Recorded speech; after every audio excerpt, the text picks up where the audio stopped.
രൂപതയുടെ ഏറ്റവും ഉയർന്ന ഏറ്റവും പ്രധാനപ്പെട്ട യോഗമാണ് എപ്പാർക്കിയൽ അസംബ്ലി.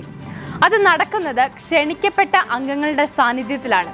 നിയമപരമായി വിളിച്ചുകൂട്ടപ്പെട്ട സമിതിയാണത്.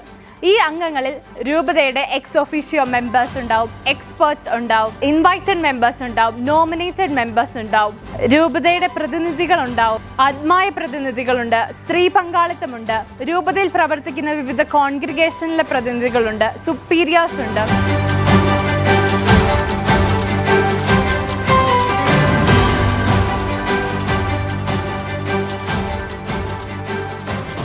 താഴത്തെ തല മുതൽ, അതായത് parish level unit, forane level unit, വൈദിക സമിതി, അജപാലന സമിതി എന്നീ തലങ്ങളിൽ ചർച്ച ചെയ്ത് അതിൻ്റെ റിപ്പോർട്ടുകളുമായി വന്ന് എപ്പാർക്കിയൽ അസംബ്ലിയിൽ ചർച്ച ചെയ്യും. അതിൻ്റെ അടിസ്ഥാനത്തിൽ അസംബ്ലി അംഗങ്ങൾ നിർദ്ദേശങ്ങൾ നൽകുകയും വിവിധ പദ്ധതികൾ വിഭാവനം ചെയ്യുകയും ചെയ്യുന്നു. ഇനി രൂപത എങ്ങനെയാണ് പ്രവർത്തിക്കേണ്ടത്, എങ്ങനെ വളരണം, എങ്ങനെ അജപാലന ശുശ്രൂഷ നിർവഹിക്കണം എന്നീ മേഖലകളിൽ ഒരു ദർശനം ഉണ്ടാക്കുന്നു. ഇതാണ് ഈ രണ്ടാമത് പാലക്കാട് രൂപതയുടെ എപ്പാർക്കിയൽ അസംബ്ലിയിൽ നടക്കാൻ പോകുന്നത്.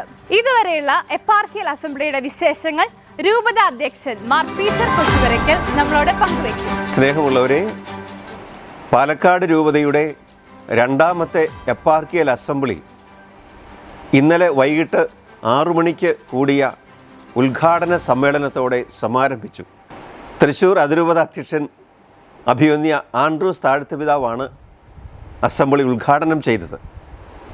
അഭിവന്യ പിതാക്കന്മാരായ ജേക്കബ് മനത്തോടത്ത് പിതാവ്, മൂവാറ്റുപുഴ രൂപത അധ്യക്ഷൻ അഭിവന്യ യൂഹാനോന്മാർ തിയഡോഷ്യസ് പിതാവ് എന്നിവർ അനുഗ്രഹ പ്രഭാഷണങ്ങൾ നടത്തി വളരെ മനോഹരമായി അനുഗ്രഹപ്രദമായി ഉദ്ഘാടന ചടങ്ങുകൾ നിർവഹിക്കപ്പെട്ടു. തുടർന്ന് ഇന്ന് പ്രത്യേക വിഷയമായ വിശ്വാസ പരിശീലനം, അതിൻ്റെ നവീകരണം, അതിന്മേലുള്ള ക്ലാസ് രാവിലെ നടന്നു. തുടർന്ന് അതിനെ അധികരിച്ചുകൊണ്ട് 5 ഗ്രൂപ്പുകളായി തിരിഞ്ഞ് ചർച്ച നടക്കുകയാണ്. ഓരോ ഗ്രൂപ്പിനും വിഷയങ്ങളുണ്ട്. അടിസ്ഥാനപരമായി വിശ്വാസ പരിശീലനമാണ് വിഷയം. അങ്ങനെ ചർച്ചകൾ ഉച്ചകഴിഞ്ഞ് നടക്കും. പിന്നീട് പൊതുവായി സമ്മേളിച്ച് അതിന്മേൽ റിപ്പോർട്ട് അവതരിപ്പിക്കും. അങ്ങനെ വളരെ ക്രിയാത്മകമായി ഏവരും സഹകരിച്ചുകൊണ്ടിരിക്കുന്നു. നിങ്ങളെല്ലാവരുടെയും പ്രാർത്ഥനാ സഹായം തുടർന്നും ആവശ്യപ്പെടുകയാണ്. This is Rona Jose for Sanjo Media. Stay tuned for further updates.